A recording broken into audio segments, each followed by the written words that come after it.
Boa tarde a todos e a todas. Daremos sequência agora à programação do ESUD e CIESUD 2020. Dessa vez, agora, às 14 horas, começamos a live Teaching the Digital Era, Competences, Challenges and Perspectives, com o professor Mark Nichols, da Open Polytechnic, da Nova Zelândia, e na mediação, o professor Carlos Alberto Oliveira, da Universidade Estadual do Rio de Janeiro. A gente deseja um ótimo evento a todos, que vocês continuem com a participação massiva, que muito tem estimulado os convidados e, de maneira mais abrangente, a toda a organização e também os outros participantes. A gente pede que, se vocês forem mandarem mensagens para o palestrante, perguntas, manifestações sobre a conferência, é interessante que vocês marquem para mandar a mensagem não só para o palestrante, mas também para os outros participantes. Isso é importante e é interessante, porque dessa forma as outras pessoas também vão poder acompanhar a pergunta, e inclusive interagir com os outros participantes. Lembramos também que há uma lista de chamada que vai ser colocada aqui no chat do Zoom. Então é importante ficar atento para assinar, garantir a presença e a certificação ao final do evento, certo? Eu vou passar para o professor Carlos Alberto, que é o mediador dessa atividade, e desejamos a vocês uma excelente continuidade na programação do EDUD. Obrigado, Raniê. Bom te ouvir, bom te ver. Good morning, Mark. I hope everything is fine in New Zealand at this time. Vou fazer uma breve introdução minha, que fica uma situação estranha a gente se auto-apresentar, mas eu sou Carlos Alberto Oliveira, conhecido como professor K.O. Eu sou vice-diretor do Instituto Multidisciplinar de Formação Humana com Tecnologias da Universidade do Estado do Rio de Janeiro. Também estou atuando hoje em dia como membro do Comitê Executivo do International Council of Distance Education, where I am very happily a member together with Mark Nichols, e sou consultor externo da Organização Mundial de Saúde para a estratégia de aprendizagem no novo formato que eles estão criando, que é Academy. E sou pesquisador do Laboratório de Inovação Tecnológica em Saúde.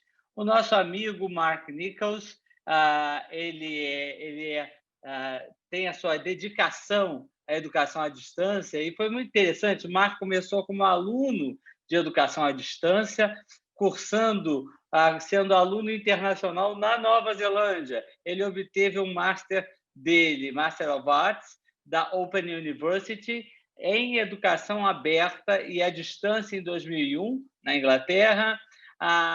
Depois ele fez o doutorado à distância pela Universidade de Otago. A sua tese investigou as experiências de formação de alunos de educação tecnológica à distância. Sua graduação é em Administração de Empresa, foi conhecido como Fellow Principal da Academia de Educação Superior na Nova Zelândia em 2017. Nos últimos 20 anos, o Mark tem trabalhado em várias instituições com ênfase em educação flexível, à distância e online. Tem passagens pela Massey University em Nova Zelândia, pelo Laidlaw College e Open University da Inglaterra. E hoje em dia ele está no Open Polytechnic de New Zealand, onde ele lidera a equipe de especialistas em currículos e designers de aprendizagem responsáveis pelo desenvolvimento de módulos online à distância. Ele é editor do Journal of Open Distance and Flexible Learning e permanece no seu conselho editorial e também no British Journal of Educational Technology.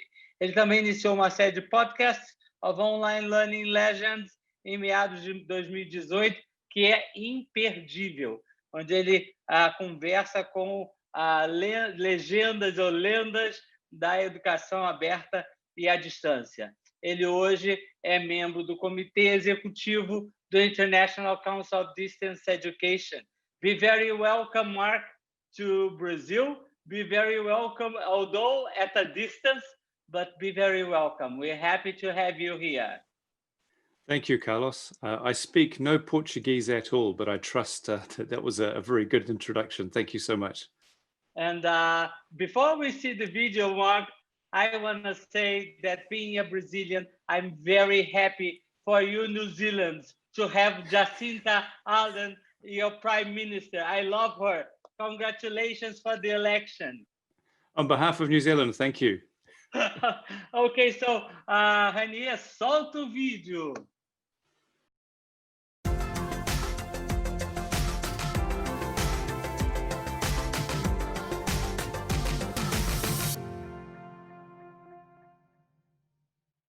Tēnā koutou, ko Mark Nichols toko ingoa, no Aotearoa ahau, ko au te kaiwhakahaere mātua o whakapakari akoranga ki te kuratini tuwhera o Aotearoa. Tēnā koutou, tēnā koutou, tēnā koutou katoa. Formal greetings to you all from New Zealand. My name is Mark Nichols. I am the Executive Director of Learning Design and Development with the Open Polytechnic, New Zealand's largest dedicated provider of online and distance education. I'm also an ICDE Executive Committee member. I've been involved in digital distance education for 20 years, and across that time I've developed and taught online courses, trained online tutors, administered a learning management system, designed online applications, and led some internationally recognized online education teams. Throughout, I've seen the many benefits and opportunities for education in the digital era. I've been asked to talk on the subject of teaching in the digital era and to provide a set of competences, challenges, and perspectives.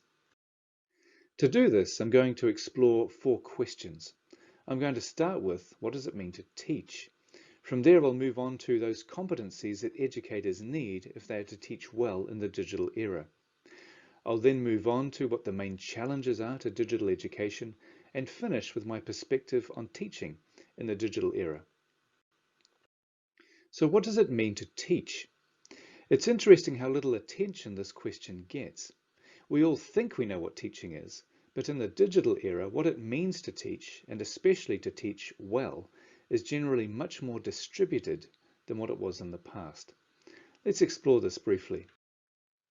Consider a lecturer addressing a full lecture theatre. Is this teaching? Well, it's not necessarily teaching well, but it is teaching nonetheless. Or consider someone demonstrating a chemical process. Is this teaching? Well, I don't think many of us would disagree that yes, this is teaching. How about a lecturer delivering a Zoom session? Is this teaching? Well, clearly this is teaching, even digital teaching. But how about a student studying online courseware, reading from the screen and taking notes? Is this teaching? If so, who's the teacher? In the case of a student studying, we do see teaching in action, but the teaching is not necessarily what we would traditionally consider teaching. Digital teaching is not necessarily watching a lecturer via Zoom or even involve a lecture at all. The student studying digitally may well be taking notes from text on the screen or from a digital simulation. Students in this case may not encounter any teacher at all. If so, then, who is the teacher? And what is teaching? From this, we can see just how inadequate the term teaching can be in digital education. When we hear the term teaching, we tend to think of a teacher. In digital education, though, who the teacher is may not be obvious. So then, what does it mean to teach? Does it mean having a teacher? Well, not necessarily. I invite you now to think about it for yourself and perhaps write down your thoughts. What does it mean to teach? For my part, I've always thought about teaching in terms of its effects. To teach is to cause to learn. Teaching is measured by its results. The whole point of teaching is to cause someone to learn. However, the sort of learning we are concerned with in universities is the sort of learning that results in an education. Education is a more formal type of learning, which involves students doing assessment and gaining credit toward a qualification. So teaching involves structuring learning in ways that enables a student to pass a course and gain learning objectives.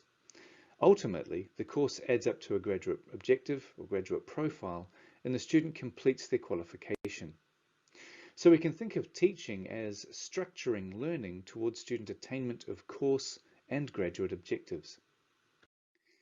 There's no need for a single identifiable teacher in the digital era, but that is not to suggest that those who now see themselves as teachers are not important. Far from it. Teaching digitally requires a range of different skills. TPACK, which is a framework popularized by Matt Kohler in 2012, helps explain 3 of the major areas of expertise that need to combine for effective digital teaching. TPACK is an acronym standing for Technological, Pedagogical, and Content Knowledge. Technological knowledge is knowledge about working with and applying technology. Pedagogical knowledge is what is known about teaching method and practice. Content knowledge is what is known about the subject. You need expertise across all 3 of these to become a truly effective and engaging online educator. It's extremely unrealistic to expect any one individual to develop expertise, really solid theoretical and practical insight, across all 3 of these quite different areas. Most academics are very knowledgeable about their subjects, but less so about effective teaching and learning theory.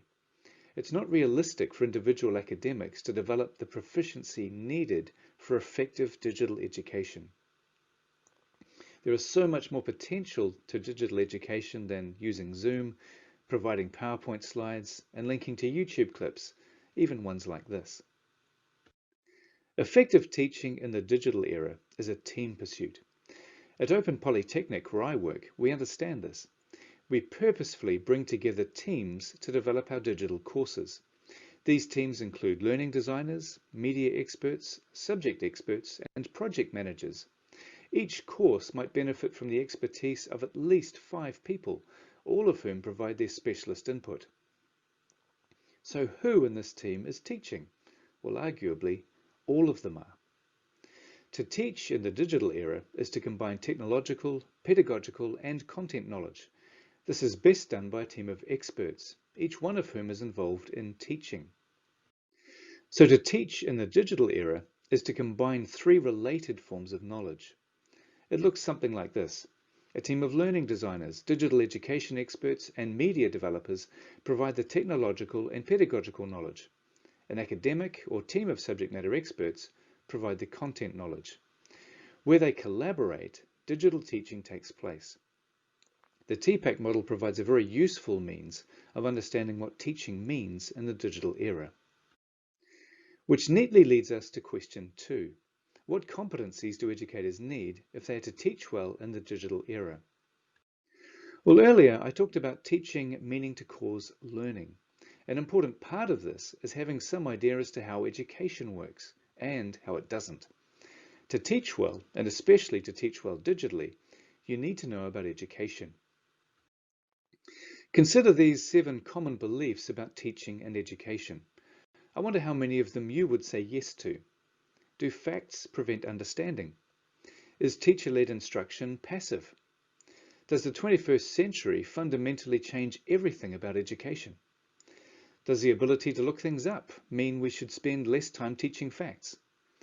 Should we just teach transferable skills? Are projects and activities the best way to learn? Is teaching knowledge just indoctrination? Well, according to Daisy Christodoulou in her well-researched 2014 book, 7 Myths About Education, none of these is true. I admit that I was surprised about some of these, but the evidence is clear. Many of our personally held and often foundational beliefs about effective teaching may just be plain wrong, and it's very easy to transfer these misconceptions into digital teaching. What I'd like to do for the remainder of this section is to briefly mention some of the critical ideas that have influenced my own digital teaching practice. Hopefully there are some valuable resources here for you to consider. The first is a book by Paul Ramsden, widely cited, called Learning to Teach in Higher Education. It's pre-digital in its approach, but the 6 concepts explained in this book are fully transferable into online education.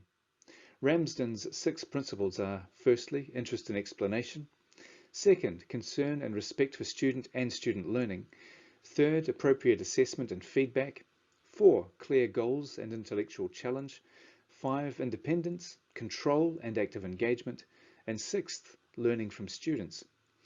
Ramsden explains how effective teaching goes well beyond just knowing your subject and being able to talk about it. His work explores the student experience and how to add valuable structure to teaching for education. The second is another book, this time by Diana Laurillard. Her book, Rethinking University Teaching, is a classic. In it, she introduces the conversational framework, which explores how a student's ideas can be shaped to resemble the more accurate conceptual knowledge of a teacher through activities, reflection, feedback, questions, and revision. Laurillard's conversational framework model nicely transfers into the digital era, as it was written to describe the effective use of learning technologies. There's also much to be gained from the literature associated with educational psychology, particularly cognitive development. An excellent paper to get you started here is actually well over a decade old.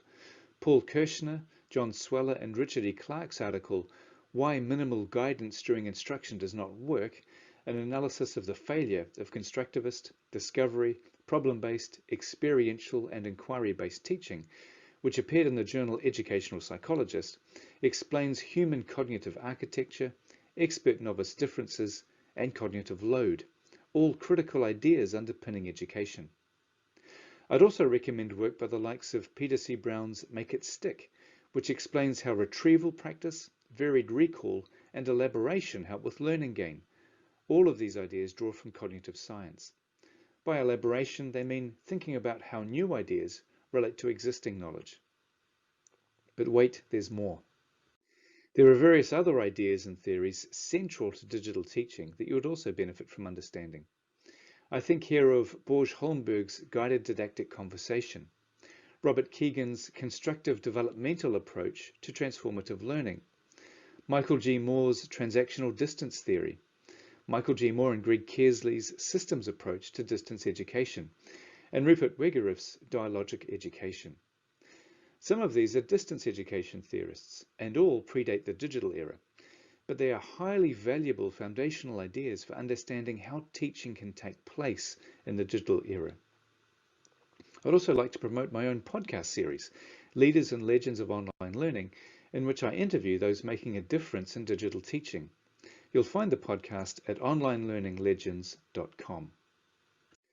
So where does all of this take us? Well, I think educators, and by that I mean we, need these competencies for the digital era.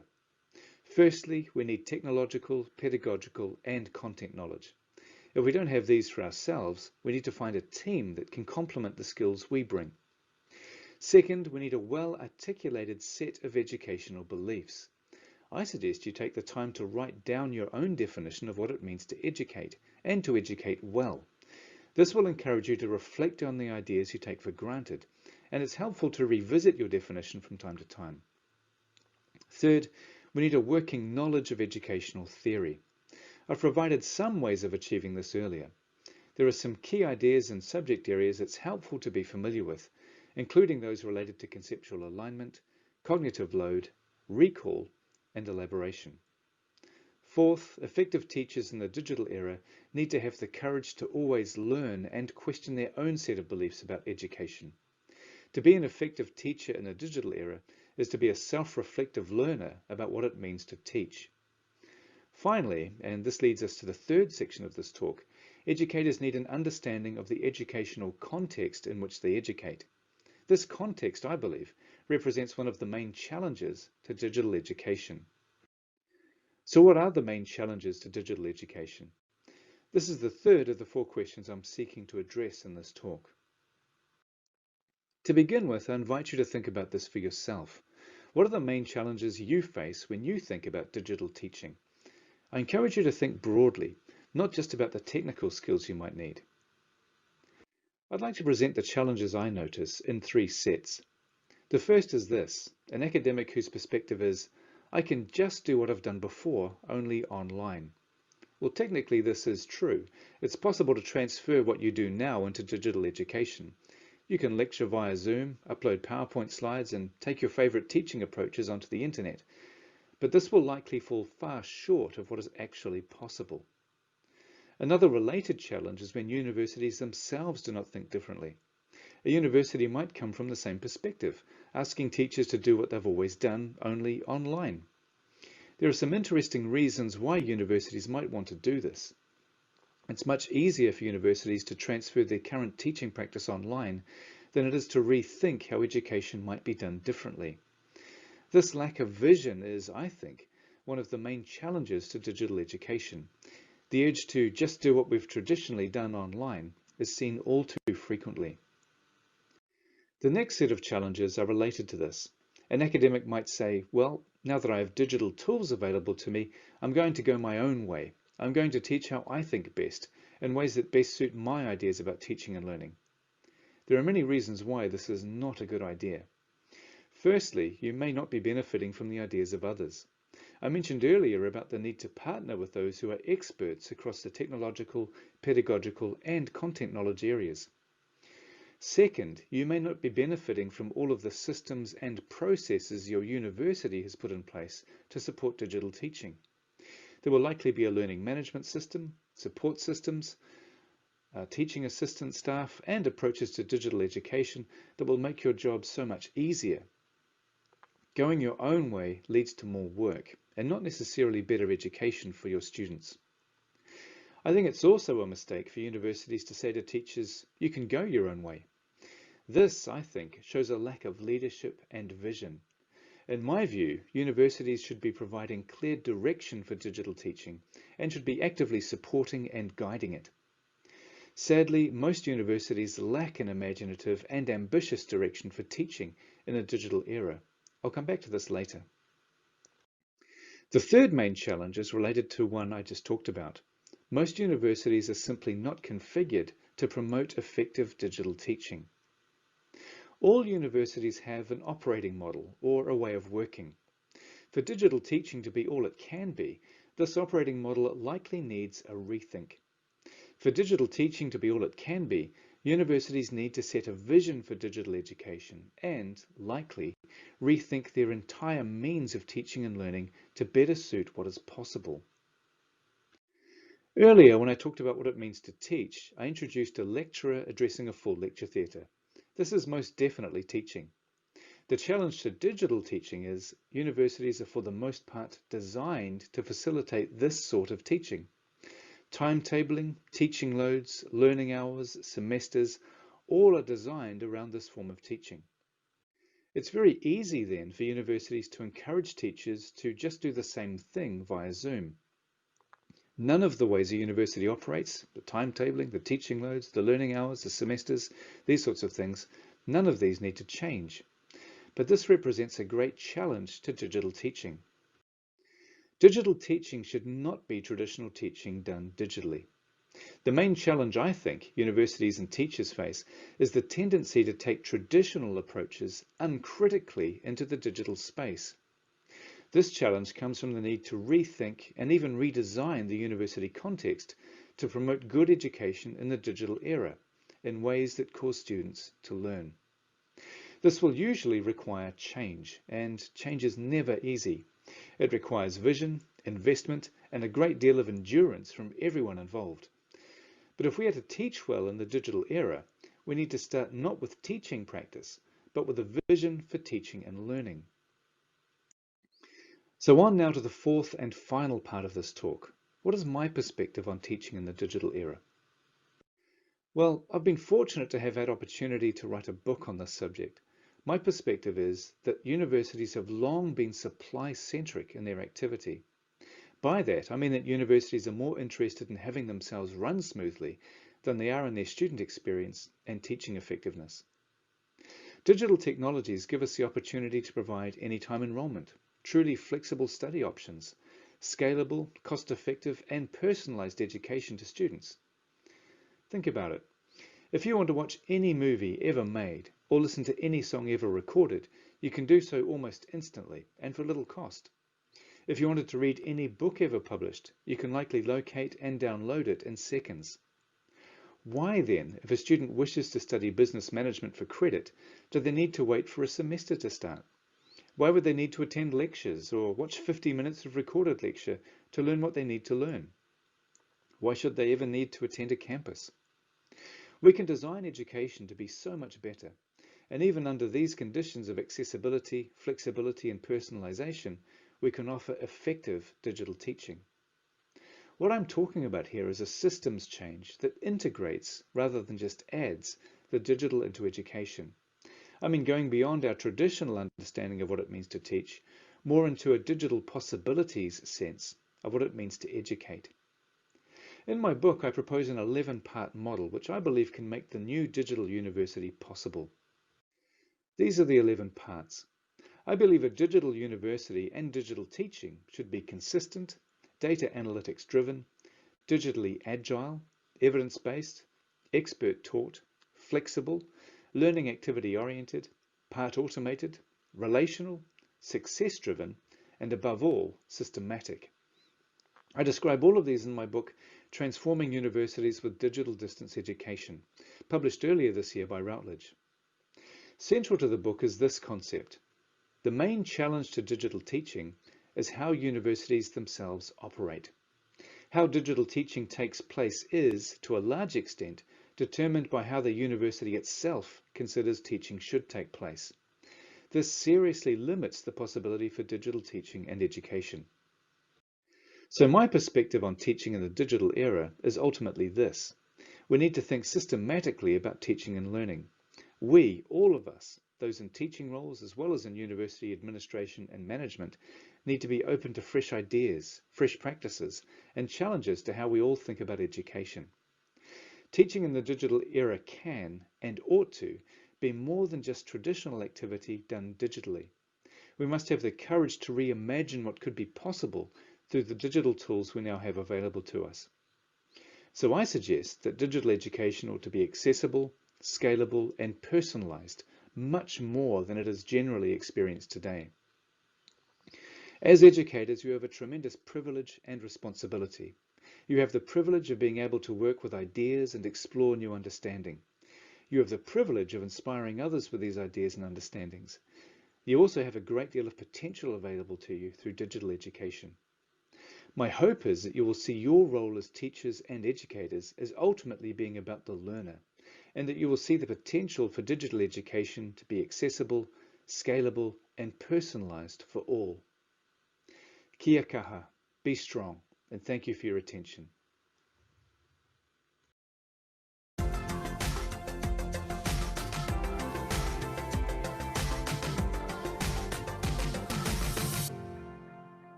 What a great chance we had to hear you, and now we can interact a little bit. And I have the privilege to be mediating, to be here and ask you the first questions or suggestions for you to speak a little bit more on some of the issues you made.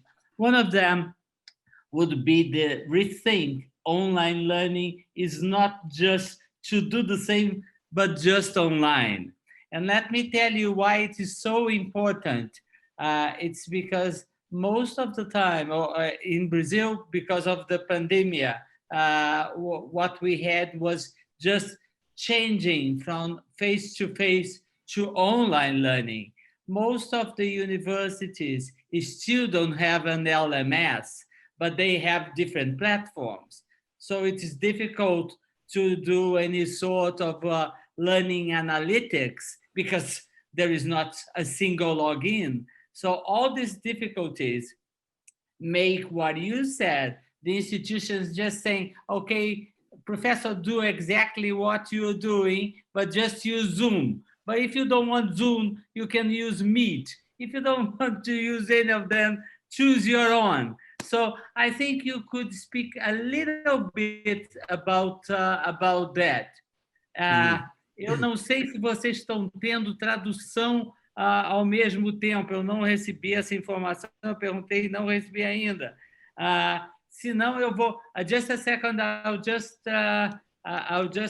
translate it to them. Eu estou pedindo, então, ao Mark que possa conversar um pouquinho com a gente sobre esse desafio que nós tivemos com a pandemia em que nós tivemos que passar a fazer atividades online, todos os nossos colegas nas universidades. Nós somos privilegiados por fazermos mediação tecnológica, mas a maior parte das instituições não tem sequer um LMS, não tem um ambiente virtual único para ser utilizado na universidade. Cada um tem a sua, ou cada grupo tem as suas alternativas. E ele tinha nos dito que as universidades também, ao redor do mundo, tendem a dizer para os professores: façam exatamente o que vocês já faziam e usem qualquer coisa, Zoom, qualquer coisa vocês podem usar. Então, eu pedi a ele que fizesse um pouquinho mais, nos desse um pouquinho mais de fala sobre isso. But Mark, let me ask you, now that you are going to answer, so please give me some time so that I can translate to them. I will. Firstly, let me say that lecturers have worked very hard during COVID-19 to make sure that students can still be educated. And I want to start by applauding that. I think they did a very good job. Ele nos disse que o que é mais importante nesse momento, a primeira coisa que ele quer fazer é saudar essa iniciativa mundial, não só a nossa no Brasil, de que a gente precisava garantir aos estudantes que eles tivessem acesso à educação durante a Covid-19. One of the problems, though, is that what they are doing is digital teaching, but it's not everything that digital teaching can be.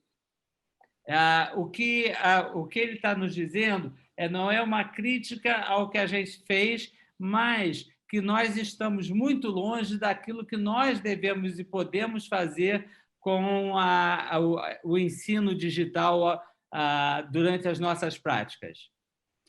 So we need to think about digital teaching not just in terms of what the lecturer does, but in terms of what the whole system achieves. Então, o que a gente tem que pensar é não apenas naquela nossa aula ali, mas o que o sistema todo ele pode fazer com o uso da aprendizagem digital nesta perspectiva que nós temos hoje com a Covid-19 ou depois com a aprendizagem híbrida. So we tend to think about digital teaching in terms of what the lecturer does. But we need to start thinking about it in terms of what the university does and how the university makes use of technology. E aí ele nos traz um desafio que é não simplesmente a gente começar a dar as nossas aulas, as nossas atividades no meio digital, mas é perguntar às universidades também o que elas querem fazer com a aprendizagem digital, né? Como é que ela vai utilizar o mundo digital nas suas práticas educacionais, de pesquisa e de extensão. Yeah. So we shouldn't think that just because we have Zoom and live lectures, we've discovered what digital teaching is. There is so much more. There's an open field of possibility, and we tend to just walk in the same tracks that we've traditionally walked in. I hope that's okay, Carlos. Yeah. Ele nos diz o seguinte, que assim a gente tem que ir para além do que a gente pensa que pode fazer simplesmente usando o Zoom ou as plataformas que a gente tem usado. A gente pode ir muito mais longe nessa prática com atividades digitais. Yeah. So what we really need to think about is what it means to teach and what it means to educate. How we teach digitally isn't the right starting point. We need to go a few steps back and think more foundationally. Então, ele diz que o que é muito importante é não começarmos a pensar o que é ensinar ou aprender digital. A gente tem que voltar atrás e pensarmos e repensarmos o que nós entendemos por educar. E aí, sim, a partir disso, repensar o que é educar em tempos digitais. Mas é começar lá atrás e não na aprendizagem digital ou no ensino digital. So the mistake we often make is thinking that teaching and learning for digital came about with the internet. The main core ideas of education haven't changed and they won't change. And we need to tap into those ideas if we're going to be effective digital educators.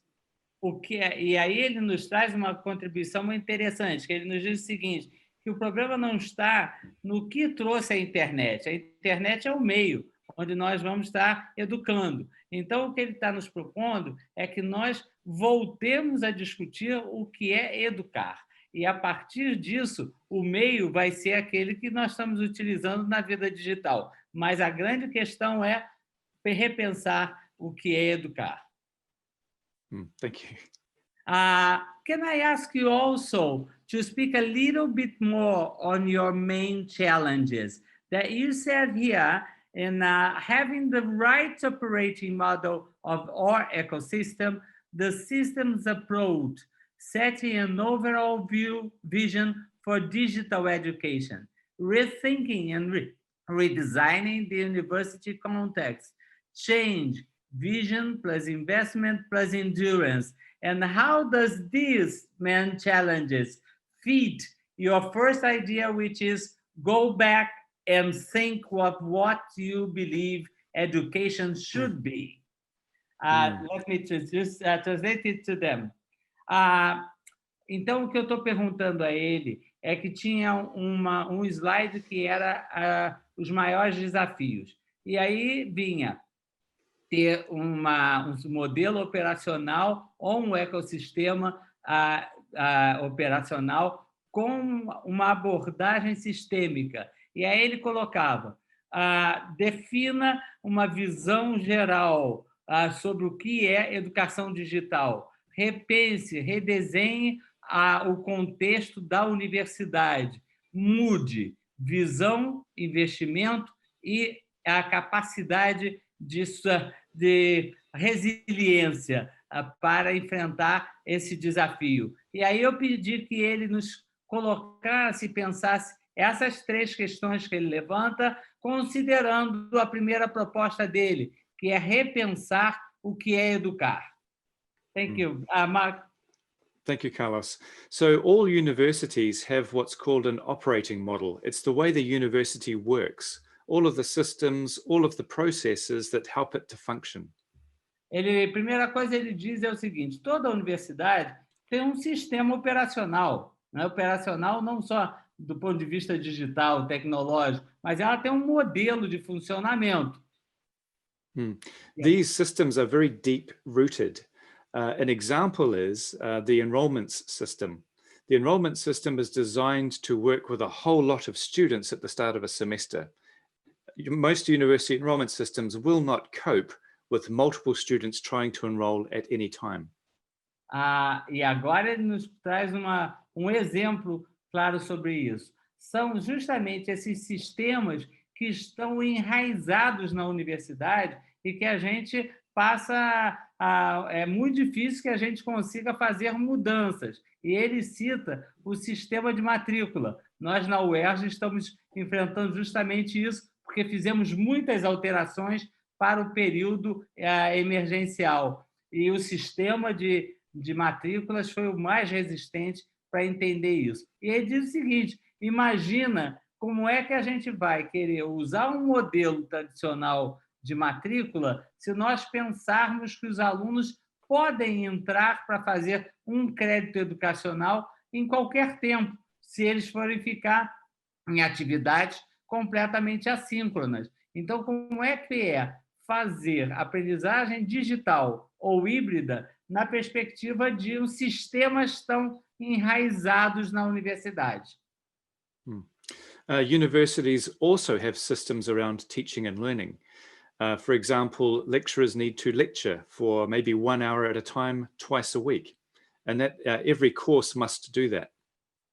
E aí ele diz o seguinte, olha, além de tudo, por exemplo, tem sistemas que dizem o quantos minutos, quantas horas um professor tem que dar a sua aula, a sua palestra, e quantas vezes na semana. 2 vezes na semana, durante 1 hora. Então, são formalidades de atividades síncronas que a universidade e as universidades obrigam na sua relação. Thank you. So because of these systems, it is very, very difficult to do anything different. So teaching is defined by the university systems.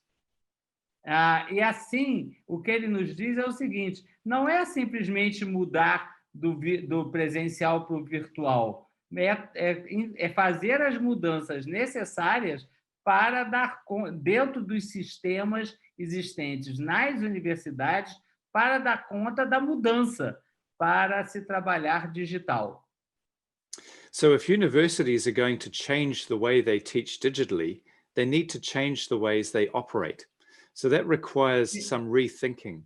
And it requires thinking about... Just a second. Could you just repeat the beginning, which is very important for them to understand it? Okay. Just the beginning. Right, I think I might have forgotten what I said. So if universities want to teach differently in the digital age, they need to rethink how they operate entirely. Ok. O que ele está nos dizendo é o seguinte, se a universidade vai ter que trabalhar de forma digital ou utilizar atividades com mediação digital, ela terá que repensar necessariamente os seus sistemas de negócio, de funcionamento, porque senão não é possível. So that's why I say you cannot rethink digital education without rethinking how a university operates. Então, eu estava lendo uma pergunta. I was reading a question to pose to you, and I lost this last sentence. Could you just? Okay. Because I'm doing all those two things at the same time. You're doing very well. Your Portuguese is much better than mine. So if we're going to rethink what it means to teach digitally, we need to rethink how universities operate. Então, o que ele está dizendo, se estão trazendo para os professores a necessidade da gente repensar como é ensinar no mundo digital, a gente também tem que solicitar que as universidades pensem como é ser uma universidade digital. So universities need to develop a vision of what they want to achieve through digital education. Otherwise, they will just do what they've always done, only digitally. E agora ele nos traz uma questão interessante. As universidades vão ter que pensar qual é a visão de uma universidade que quer ser uma universidade digital. Sem isso, vai ser só simplesmente sair do espaço presencial para o Zoom ou para qualquer outra plataforma. Let me ask or make a comment that comes from Anna Jungblos, and I hope I said it correctly. A potential of online learning is not having to limit yourself to the physical space of a room with four walls, but on digital platforms, Java, Moodle, learning management systems, Moodle, we transferred this spatial limitation without taking advantage of the network and cooperation. I think that she is just saying that she's with you. She agrees with you on this. But I think if you can make a comment to Anna. Yeah, I certainly agree with Anna. The only thing I would add is we can take advantage of networks and cooperations, even in Moodle. E o que ele diz é o seguinte, que ele concorda contigo, Ana, mas ele acredita que, independente também com o Moodle, a gente pode trabalhar com a questão da cooperação. Quer dizer, mas ele concorda basicamente com o que você está colocando aqui, mas agregando que, independente da plataforma, a gente pode, aí, mesmo assim, trabalhar com network e cooperação. And then, Mark. So you can make use of asynchronous discussion forums very powerfully. And you can also use meetings like this alongside Moodle. Ele está dizendo para nós que, mesmo utilizando uma plataforma com as limitações do Moodle, a gente pode combinar outras atividades, como, por exemplo, de vez em quando, fazermos Meet utilizando outras plataformas. Ou seja, mesmo usando o Moodle, nós não precisamos ficar limitados a uma plataforma que impede muito trabalho cooperativo e network, mesmo usando os fóruns do Moodle. Mark? Yeah, so it is all about how you design education. Então, isso tem a ver com como nós redesenhamos a educação. Então, dependendo de como é esse redesenho, a gente consegue colocar, então, essas oportunidades. Then Ana Bandeira, she's saying to rethink the system, the business systems, or the fundamentals of how the operation works at universities is urgent. It was urgent before the pandemics, and the situation of the pandemics just made it absolutely necessary. I think she agrees with you, or she's just making or telling you a little bit of the Brazilian situation. The way we were managing our university system was very old-fashioned, was very structured, very formalized, bureaucratic. So we needed to change before. The pandemics just forced us to change faster. What do you have to say about that and your experience in the world? I would say it's not just a Brazilian problem, it is worldwide. Universities are based around a model of a single expert teaching a large group of students. O que ele está nos dizendo, inclusive, é o seguinte, que eu perguntei a ele sobre o comentário que Ana Bandeira nos faz, mas pedindo que ele fale um pouco também sobre a experiência dele mundial. Ele disse que o que ele tem visto é que essa situação da situação anacrônica dos sistemas universitários antigos, burocráticos, que já precisavam ser repensados, não é só um problema brasileiro. Ele tem visto isso em muitos outros países. May I ask you something before you finish? Have in mind, if you could say what we should do, like what is the first step to really rethink universities digitally? But continue with what you were saying. Okay.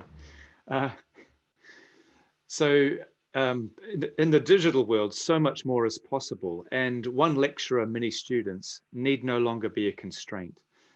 We could keep doing that digitally, or we could rethink altogether what it means to have one person as the focal point for knowledge.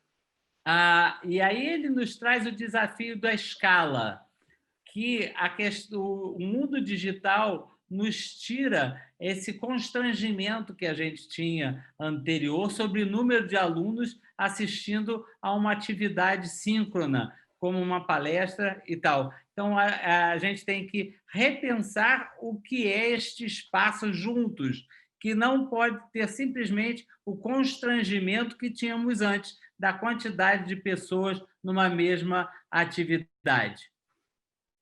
Yes, Mark? So, in response to your other question, I think it was, where do we start?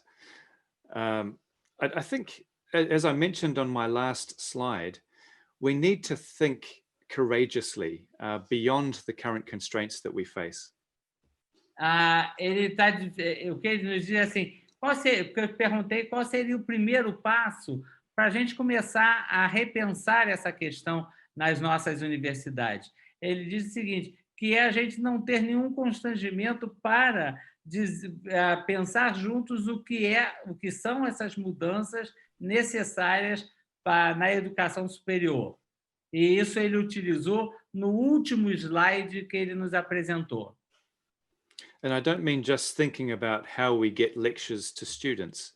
I mean thinking much more deeply about effective education and how we can improve it. E aí ele nos diz o seguinte, como é que a gente deve fazer, o que fazemos nas nossas universidades para repensar o que é educação e como é que faremos isso no meio digital. Can I just bring some of the comments here?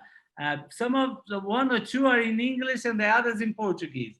And then we have, this is just fantastic, isn't it? We could never imagine to make a conference in 2 languages at the same time with participation. This is new time. I see Miliana there too, doing sign language. Thank you, Miliana. Yeah, and then Zania says, principally this thing of business, the business of education, qualification, and capacity building of teachers and professors at the universities. And then Benjamin says, Professor, I do believe, você acredita, do you think face-to-face education is coming to an end, or a dramatic diminishing of being focused on a brick and wall university? Keep this in mind. I'll be back to you. Yeah. And then Anna says, please recommend what readings experiences for a Brazilian public university to review its resolutions and legislation in search of this vision of digital university. I'll go to him, but Anna, I think that the first thing, make them read the right books, and then that they understand. Vanessa Batestin asks us, the majority of the institutions really are very conservative when considering the educational processes and structures, but but could you give us some examples of institutions in the world that have evolved in this sense of using technology in the changes in the methodology and organization, and how it has been? That's a lot of things. Yeah, Vanessa, this is a question that is worth another seminar at least. But anyway, Mark, so this is a group of questions and comment. I would like you now to comment on them. Okay, so in response to, I think, Benjamin, I hope face-to-face education still continues. Ele nos diz o seguinte, que ele ainda acredita que a educação presencial, como a gente internacionalmente tem chamado de face a face, ainda existirá. Yeah, it is still important. I just don't think it should be all that is available to students because it's not scalable.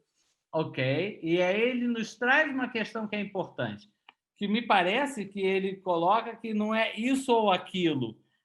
É preciso que a gente também pense quais são as questões digitais, ou as perspectivas digitais que nós podemos trazer para as universidades, em especial se nós queremos dar escala para o ensino superior. So there will always be students who can attend on-campus education, mostly young people just out of school, but there is a much larger group who simply cannot attend education in that way. E aí ele nos traz que as atividades e a educação presencial, ela é principalmente para os mais jovens, na experiência que ele tem tido, mas cada vez mais isso fica difícil para aquelas outras populações que já trabalham, que têm outras atividades e que têm menos disponibilidade de tempo para ir fisicamente até o campus na universidade. I could say more, but there's other questions. But thank you. This was great. The other one, the last one I had put here was, how do you think the Brazilian public universities should start to review their resolutions and legislation? And then some examples of universities that have done a step forward. And then there is a last one, but please go on. Okay. I think in response to Anna's question, my book deals with that. My book talks about how universities can rethink how they operate. Could you just mention the title of the book? Yes, it is Transforming Universities with Digital Education. Which is esse é livro essencial para todos. Could you repeat the title, please? And yes. then if you can write it here. Okay, it's Transforming Universities with Digital Distance Education. Okay. But then if you can type the title, that's okay. Transforming Universities with Digital Education. So go on, Mark. Yeah, so reading that will help you think about universities in a different way and changing their operating models. E aí, nesse livro, ele mostra como é que a gente pode fazer mudanças estruturais nas universidades para a questão delas começarem a fazer as suas atividades de forma digital. Continue, please. Great. Oh, that's... Any other comment or no?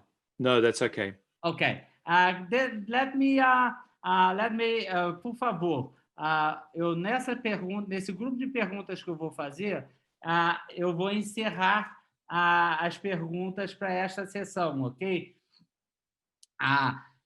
Eliezer makes a comment that says the students for a face-to-face university or educational activity is one, and for online is another one.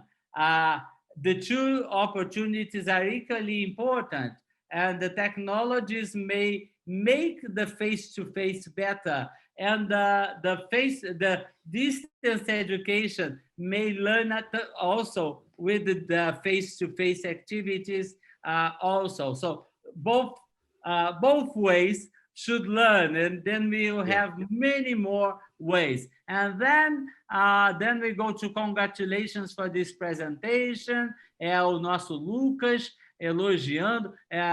Mark Nichols explained the challenges and opportunities for digital education. You saw it here on your notes. Good afternoon. Maria Lúcia do G says, good afternoon. Could you please... peço a eles que me auxiliem, porque eu não estou conseguindo abrir para assinatura o arquivo. No. This is not for you. Professor, what do you think about gamification in the universities? Most of the teachers do not know how to create online games. Because of that, they do not apply on online games. Could you please comment about that? And okay, so remember, when he is answering this question, I will finish the questions here. So please, if you have any other question, do write in our wall here. Então, por favor, enquanto ele estiver respondendo, quem tiver perguntas, traz aqui para o nosso chat. Okay, Mark. Okay, an earlier question asked about organizations that have changed. Open Polytechnic in New Zealand has changed and does offer the sort of education I'm talking about. Ele está nos dizendo o seguinte, que já dá um exemplo que é com a Open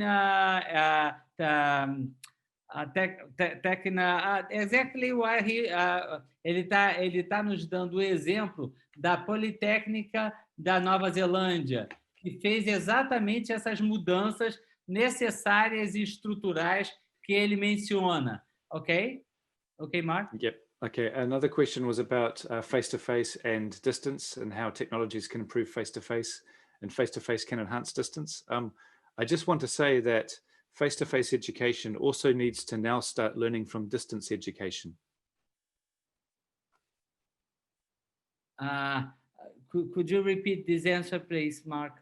Yes. So there was a question about face-to-face education and distance education, and how technologies will improve face-to-face and face-to-face activities can enhance distance education. Okay. I'd also like to point out that face-to-face education should also learn from distance education. Ele concorda também que, assim como a presencial tem que aprender com a educação à distância e com as experiências. Também, ao contrário, isso tem que acontecer. Then there are 3 questions that Lucas I sent 3 questions, but I can't find, Lucas, your 3 questions here. Oh, it is up here with it's when he says congratulations for this presentation, Mark. There are 3 questions here, so if you can have a look at those. Yes, that's the next. Yep. I'm onto that one now. Yeah. So, will the future of education have a professor? Yes. The professor may not be lecturing on a regular basis, but they will still be involved in sharing their expertise. O que ele nos diz sobre será necessário que a gente tenha ainda professores físicos nesta universidade digital, e ele disse claro que sim, talvez não no modelo antigo de aulas expositivas, lectures, mas eles serão necessários para trazer o seu conhecimento específico. So I think if you're developing a career as a professor, you need to think not in terms of how will I lecture, but instead how will I educate. E aí ele traz uma coisa que eu acho que a gente tem que sair daqui pensando, que a primeira, que é um professor neste novo tempo não tem mais que pensar como é que eu vou dar a minha aula, mas como é que eu vou educar numa perspectiva digital. And also seek to work not as an individual, but as part of a specialized team. E aí também não pensar que você vai continuar trabalhando isolado, mas que você faz parte de um time especializado trabalhando junto. Yeah. The next question relates to gamification. I don't have a lot of expertise about gamification, so I'll have to pass on that question. Me neither, so I can't help them. Ele disse que ele não tem muita experiência sobre utilizar gamification, então ele prefere não entrar nessa questão. Can I I have some questions or final comments here, which are what do you think about gamification? We have just said teaching. I sent 3 questions. Yes. Concuerdo que la educación debe aprender creo que pandemia ha sido un gran oportunidad. I would like you to speak a little bit more. How do you think we can profit of the pandemics? Because it is difficult to say that in the middle of a pandemic or in a war, we are profiting. Yes, we are. Science is profiting. We have never gone so far in a vaccine as we are going so far and so fast. Too fast. But anyway, science is moving. So I would like you to speak a little bit on how do you think that education is moving in this digital era during the pandemics? Did the pandemics help us with a century discussion of using mediation? Yeah, I think the pandemic has been good and bad for digital distance education. Ele diz que ele acha que a pandemia trouxe coisas importantes, coisas boas para a educação digital e também trouxe dificuldades para ela. It's been good because people have been forced to think differently and they have worked in a digital way. Ok, e aí uma das coisas fundamentais é que fez com que as pessoas pensassem como é trabalhar ou como é educar com o meio digital. But it's bad because I think many universities might think that they are now digital, when in actual fact they're nowhere near being fully digital. E aí ele diz o seguinte, e o que é mal é pensar nas universidades que nós já viramos digitais simplesmente porque estamos fazendo atividades digitais. So universities have started with their current operating model and extended it into digital through the pandemic. But what universities need to do is rethink their operating model so that they can make the most of what digital has to offer. O que ele nos diz é que a única coisa que aconteceu é que quando o que as universidades fizeram foi apenas estender um pouco para o mundo digital a sua velha estrutura de funcionamento. E para ser verdadeiramente uma universidade digital, ela tem que fazer mudanças que são estruturais, como ele apresentou. And Mark, I think I have one or two comments coming from Argentina. Maria Andrea, I don't know if you're from Argentina, but you wrote in Spanish. Maybe you are, but you have just got your answer. And Susana Del Valle Natividad, it comes from Argentina. So she's from Universidade Nacional de Rosario. And then I have to translate from Spanish to Portuguese and to English. She also agrees that it has been an opportunity during the pandemics to democratize the learning and to make the virtual counters of the virtual working of the universities, but without public policies that stimulate or support this modality of teaching and learning.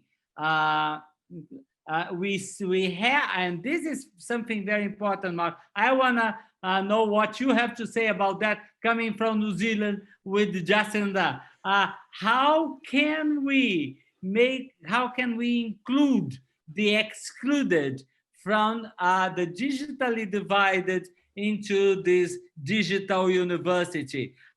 Don't you think that if we don't do it, we are going to deepen the differences between these populations? Yes, I do. I think distance education has always made education possible for those who can't attend university campuses. Ele nos diz que, ao mesmo tempo, o mundo digital pode fazer com que a gente consiga chegar àquelas pessoas que não podem ir até o campus universitário para atividades presenciais. Yeah, Mark. So distance education can be so much better if it's taken fully into digital education. So that's where I think countries can help extend the reach of education to everyone. O que ele está dizendo é que essa deve ser uma bandeira de todos os países, em que nós façamos com que os governos e os países se responsabilizem para que a possibilidade do acesso à tecnologia chegue a todas as pessoas. I always say, Mark, that this is the new real politics flag of everyone, everywhere in the world. I cannot stand the digitally divided anymore. Exclusion has to be forgotten. We have to think of how to include and not to realize that there are exclusion, because we already know that, but how do we move forward? And this, as you're saying, it has to be a political decision of the governments and the populations. Do you want to comment on it? Well, I think universities have traditionally been for the elite. With digital tools, though, they can open themselves to much more. So that too is part of what I think digital education might achieve. E ele agora meteu o dedo da ferida. Para quem é da Argentina, colocou os dedos de problema grande, hein?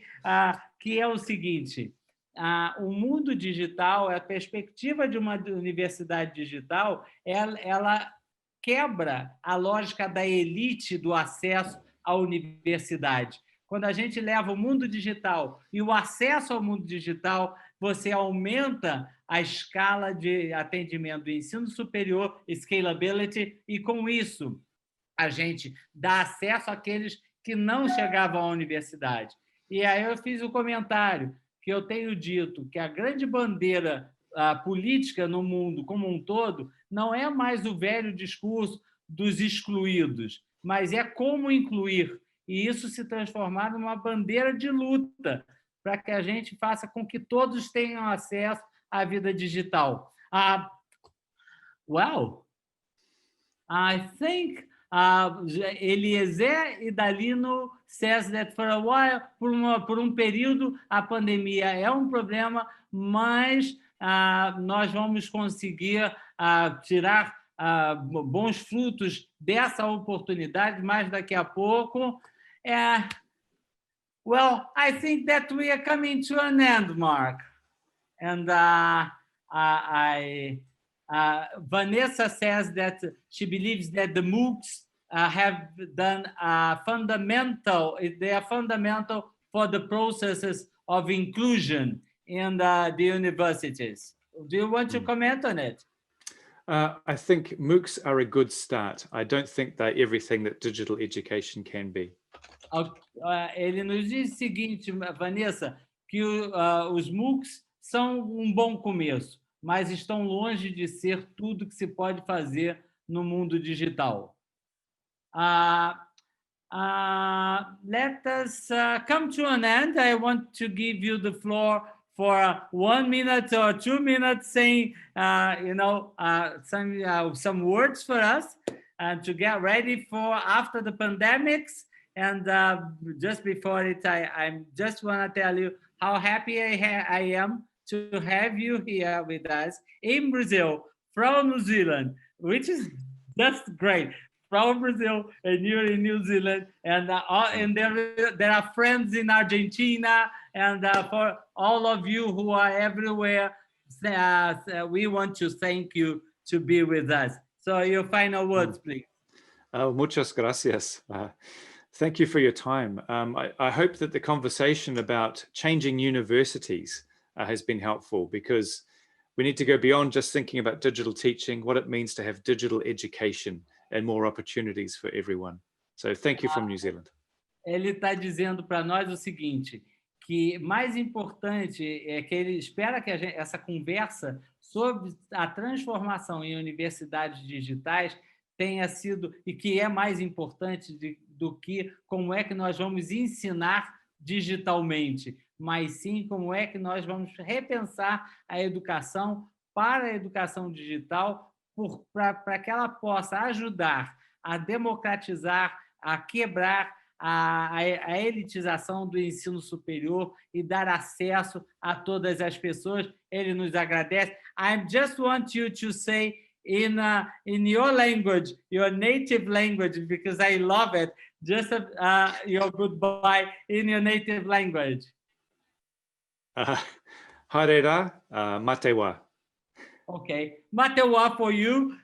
Eu agradeço muito a todos vocês que estiveram com a gente nessa sessão, mais uma do ESUD. Eu tive uma grande felicidade de estar com o Mark, um colega de comitê executivo. I'm very proud to be in the same executive committee with such a person as Mark Nichols. Eu estou dizendo que tenho muito orgulho de ter ele no mesmo comitê em que eu estou no ICDE. A vocês que ficaram com a gente aqui, 93 pessoas que estão aí nos assistindo, thank you. Obrigado a todos. Goodbye. Thank you. Goodbye.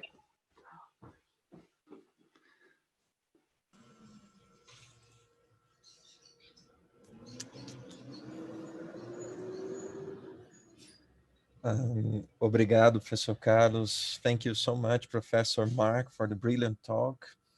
Obrigado, Professor Carlos, pela mediação fantástica, e também o trabalho de tradução, né, várias coisas ao mesmo tempo, multitarefas, fantástico. Não é fácil, não é muito confuso para um cérebro que está com poucos neurônios.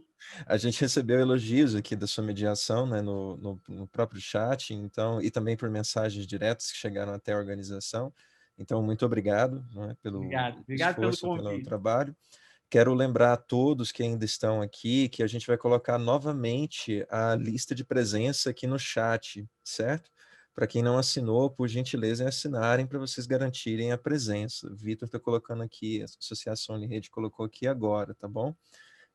E aí quero lembrar vocês que a programação continua, né? Agora às 16h30, a gente vai ter um outro webinário, os desafios do ensino em meio à pandemia, a experiência das instituições de ensino superior. Ronei Ximenes Martins, Maria Aparecida Crissinupel, Simone Andrade dos Santos e Walter Gomes, que vão participar dessa próximo webinário, certo? Professor Carlos, não sei se o senhor quer fazer algum agradecimento antes da gente encerrar. Eu quero agradecer muito a equipe que está cuidando disso. Raniê, você, toda a tua equipe aí que estão trabalhando, que eu fui conhecendo, o Vitor, todos. É uma surpresa muito grande. É a primeira vez, óbvio, que fazemos o ESUD completamente virtual, todos os riscos que poderia dar errado, mas vocês tiveram a coragem de levar o evento a excelente termo. Estou aprendendo muito, porque ano que vem o nosso ICDE, que não vai ser o ICDE como nós fazemos a cada 2 anos, ele vai ser todo virtual. E aí é uma oportunidade de aprender com vocês de como foi fazer esse evento com tanta competência, com cuidado da gravação feita nos países. Não foi apenas para evitar o risco de cair, né? Porque era um medo, mas principalmente porque vocês conseguiram fazer a tradução para que aquelas pessoas com os subtítulos, o que facilita muito para aquelas pessoas que não dominam um outro idioma, ou idioma inglês, ou francês, ou que seja o idioma do speaker. Então, parabéns, só tenho a dizer isso. Obrigado pelo convite, foi uma oportunidade. Primeiro, foi tão bom ter indicado o Mark e ele ter feito uma palestra que eu acho que foi importante para todo mundo. E segundo, por vocês terem me convidado por estar aqui, tá? Obrigado. Nós é que agradecemos, professor. Pois bem, a gente continua com a programação do ESUD, próximo evento agora, às 16h30, tudo bem? O webinário, os desafios do ensino em meio à pandemia, a experiência das instituições de ensino superior. Não se esqueçam de assinar a lista que está disponível aqui no chat para quem não o fez ainda, tudo bem? Qualquer dúvida, informação, a gente tem os contatos no site do ESUD, exud2020.ciar.fg.br. Obrigado a vocês, uma ótima tarde, boa continuidade aqui com a programação do ESUD, CIESUD 2020.